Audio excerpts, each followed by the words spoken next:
तो hello friends, कैसे हैं आप लोग।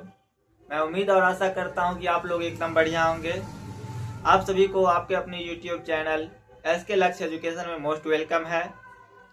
तो आप लोग पिछले क्लास में क्या सब पढ़े थे बताइएगा कमेंट में।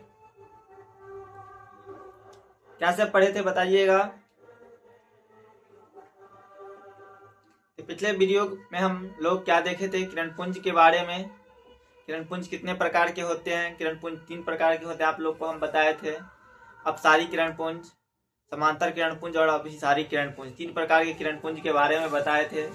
उन्हीं के बारे में आज हम डिस्कस करेंगे, उनके परिभाषा को आज हम एक्सप्लेन करेंगे।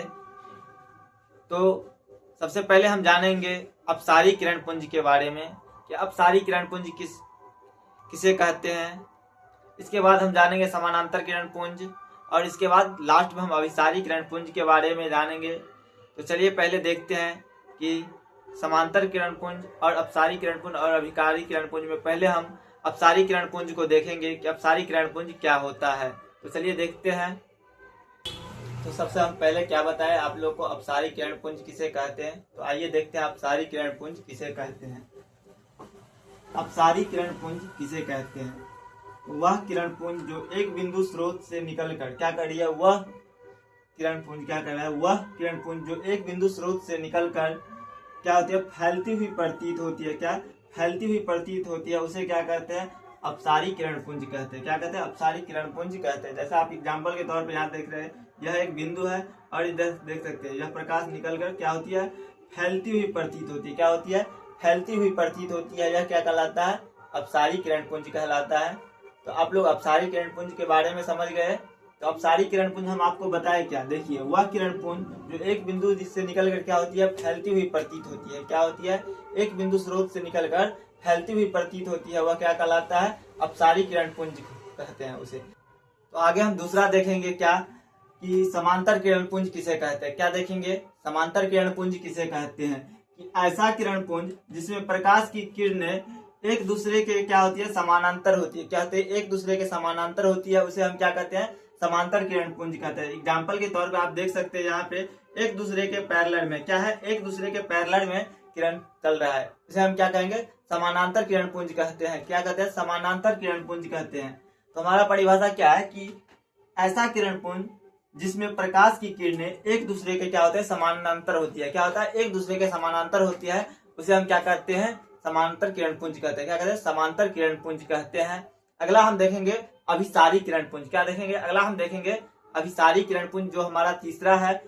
तो हम आपको 2 किरणपुंज के बारे में तो बता दिए, अपसारी और समांतर। क्या अपसारी किरणपुंज के बारे में हम आपको क्या बताया कि वैसा किरणपुंज जो एक बिंदु से निकलकर क्या होती है, फैलती हुई प्रतीत होती है। क्या होती है, एक बिंदु से निकलकर फैलती हुई प्रतीत होती है, वैसे हम क्या कहते हैं, अपसारी किरणपुंज कहते हैं। और अभी हम क्या देखें, समानांतर किरणपुंज। समानांतर किरणपुंज है वैसा किरणपुंज जो एक दूसरे के समांतर होती है, उसे हम क्या कहते हैं, समांतर किरणपुंज कहते हैं। क्या कहते हैं, समांतर किरणपुंज कहते हैं। अगला हम देखेंगे अभिसारी किरणपुंज। क्या देखेंगे, अभिसारी किरणपुंज। तो अभी हम आपको क्या बताए थे, आगे बताएंगे अभिसारी किरणपुंज के बारे में। किस चीज के बारे में, अभिसारी किरणपुंज के बारे में हम आपको बताएंगे। और ये हमारा तीसरा है अभिसारी किरणपुंज। 2 किरणपुंज के बारे में हम आपको बताए, अपसारी और समांतर किरणपुंज। तो आइए देखते हैं कि अभिसारी किरणपुंज।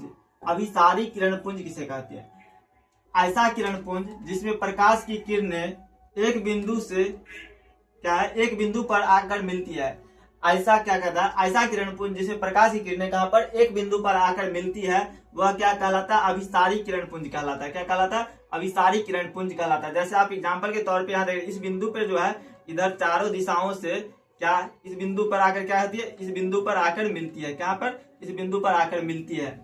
तो हमारा परिभाषा ही क्या है कि ऐसा किरणपुंज जिसमें प्रकाश की किरणें एक बिंदु पर आकर मिलती है, वह क्या कहलाता है, अभिसारी किरणपुंज कहलाता है। क्या कहलाता है, अभिसारी किरणपुंज कहलाता है। तो आप लोग तीनों किरणपुंज के बारे में डिटेल से देख लिए। आप लोग नोट डाउन करते जाइएगा अपने फेयर कॉपी में, या रफ कॉपी लेके बैठे तो उसमें नोट डाउन करते जाइएगा और बाद में उसे फेयर में बढ़िया से लिखिएगा। और तो अब हम आपको पदार्थ के बारे में बताएंगे। किस चीज के बारे में हम बताएंगे, पदार्थ के बारे में बताएंगे कि पदार्थ के कितने प्रकार होते हैं। तो सबसे पहले हम जानते हैं कि पदार्थ किसे कहते हैं। पृथ्वी पर वैसा वस्तु जिसका उपयोग हम अपने दैनिक जीवन में करते हैं वह सब क्या कहलाता है? पदार्थ कहलाता है। पृथ्वी पर क्या है कि आप लोग देखते होंगे आपके अगल बगल में जितना भी सामान रखा हुआ है वह सब क्या कहलाता है? पदार्थ कहलाता है। क्या कहलाता है? पदार्थ कहलाता है। पृथ्वी पर उपस्थित वैसे वस्तु जिसका उपयोग हम अपने दैनिक जीवन में करते हैं सब क्या कहलाता है? पदार्थ कहलाता है। क्या कहलाता है? पदार्थ कहलाता है। तो आप लोग पदार्थ का डिफिनेशन जान लिए। क्या हम बताए पदार्थ का डिफिनेशन?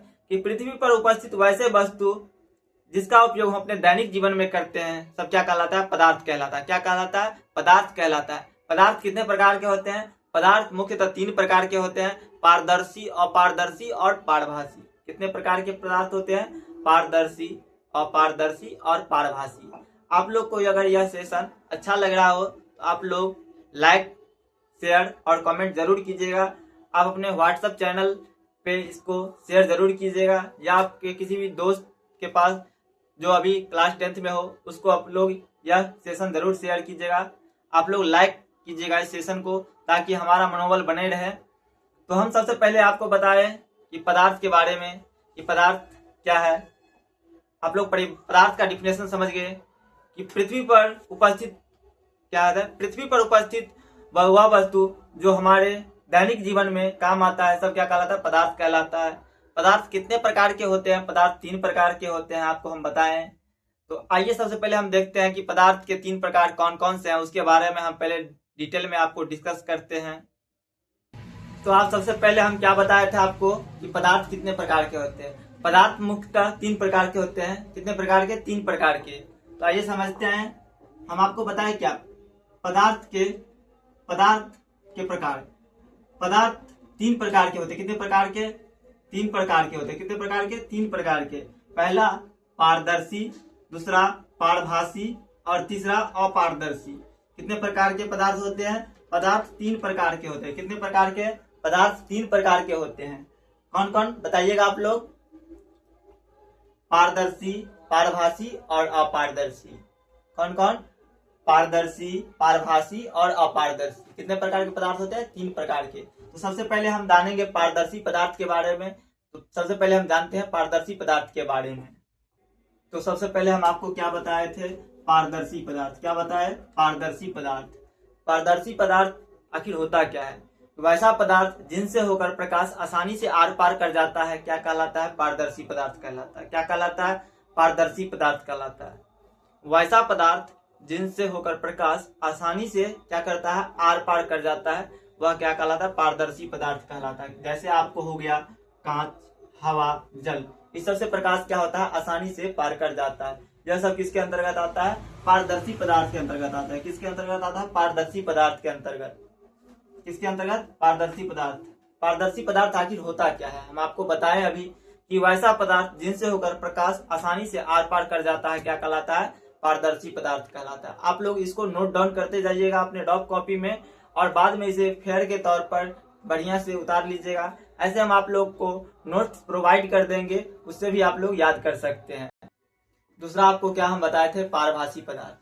पारभासी पदार्थ वैसा पदार्थ होता है जिनसे प्रकाश का कुछ ही अंश बाहर निकल पाता है, वह क्या कहलाता है? पारभासी पदार्थ कहलाता है। क्या कहलाता है? पारभासी पदार्थ। वैसा पदार्थ जिनसे होकर प्रकाश का कुछ ही अंश बाहर निकल पाता है क्या कहलाता है? पारभासी पदार्थ कहलाता है। क्या कहलाता है? पारभासी पदार्थ कहलाता है। चलिए देखते हैं यहाँ पे क्या है पारभासी पदार्थ। क्या है? पारभासी पदार्थ वैसा पदार्थ जिनमें प्रकाश की कुछ ही किरण निकल पाती है उसे हम क्या कहते हैं? पारभासी पदार्थ कहते हैं। क्या कहते हैं? पारभासी पदार्थ कहते हैं। जैसे आपको हो गया तेल लगा हुआ कागज, क्या तेल लगा हुआ कागज, घिसा हुआ कांच, यह सब किसके अंतर्गत आते हैं? पारभासी पदार्थ के अंतर्गत आते हैं। किसके अंतर्गत आते हैं? पारभासी पदार्थ के अंतर्गत आते हैं। तो अब हम अगला देखते हैं। अगला और लास्ट तीसरा है हमारा। तीसरा देखते हैं। तीसरा हमारा क्या है? पारदर्शी पदार्थ। क्या है? पारदर्शी पदार्थ। क्या है? पारदर्शी पदार्थ को हम देखेंगे। तीसरा हम क्या देखेंगे? पारदर्शी। और अगला और लास्ट हम देख रहे हैं कौन सा? तीसरा हमारा है कौन? अपारदर्शी पदार्थ। कौन सा है? अपारदर्शी पदार्थ। अपारदर्शी पदार्थ वैसा पदार्थ जिनसे होकर प्रकाश का किरण आर पार नहीं हो पाता है क्या कहलाता है? अपारदर्शी पदार्थ कहलाता है। क्या कहलाता है? अपारदर्शी पदार्थ कहलाता है। वैसा पदार्थ जिनसे होकर प्रकाश का किरण आर पार नहीं होता है क्या कहलाता है? अपारदर्शी पदार्थ कहलाता है। अगला हम देख रहे थे क्या? अपारदर्शी पदार्थ। क्या देख रहे थे? अपारदर्शी पदार्थ। कौन सा? अपारदर्शी पदार्थ। वैसा पदार्थ जिनसे होकर प्रकाश की किरणें आर पार नहीं होती है क्या कहलाता है? अपारदर्शी पदार्थ कहलाता है। जैसे क्या होता है आप लोग को बताया, लकड़ी में क्या प्रकाश आर पार करेगा? नहीं करेगा। अगर आप दीवार, आपके अगर जिस रूम में आप बैठ कर पढ़ रहे हैं, दीवार के इस साइड आप फ्लैश जलाइएगा, ठीक है, दीवार के इस साइड आप फ्लैश जलाइएगा तो उस साइड दिखेगा? नहीं दिखेगा ना। इसी तरह से दीवार क्या है? अपारदर्शी पदार्थ है। क्या है? अपारदर्शी पदार्थ। जैसे आपको हो गया लकड़ी, पत्थर, लोहा, यह सब किसके अंतर्गत आते हैं? किसके अंतर्गत आते हैं? हम आपको बताएं, अपारदर्शी पदार्थ के अंतर्गत आते हैं। किस पदार्थ के अंतर्गत आते हैं? अपारदर्शी पदार्थ के अंतर्गत आते हैं। तो हमारा परिभाषा क्या है आप लोग देखिएगा, वैसा पदार्थ जिनमें प्रकाश की किरणें आर पार नहीं होती है। क्या होती है? आर पार नहीं होती है। क्या कहलाता है? अपारदर्शी पदार्थ कहलाता है। क्या कहलाता है? अपारदर्शी पदार्थ कहलाता है। क्या कहलाता है? अपारदर्शी पदार्थ। तो आप लोग यहाँ तक देख लिए। आज हम पहले आप लोगों को बता देते हैं कि आप लोग को क्या क्या पढ़ाएं और कहाँ तक पढ़ाएं। एक बार आप लोग रिकॉल कर लीजिएगा। आप लोग को हम बता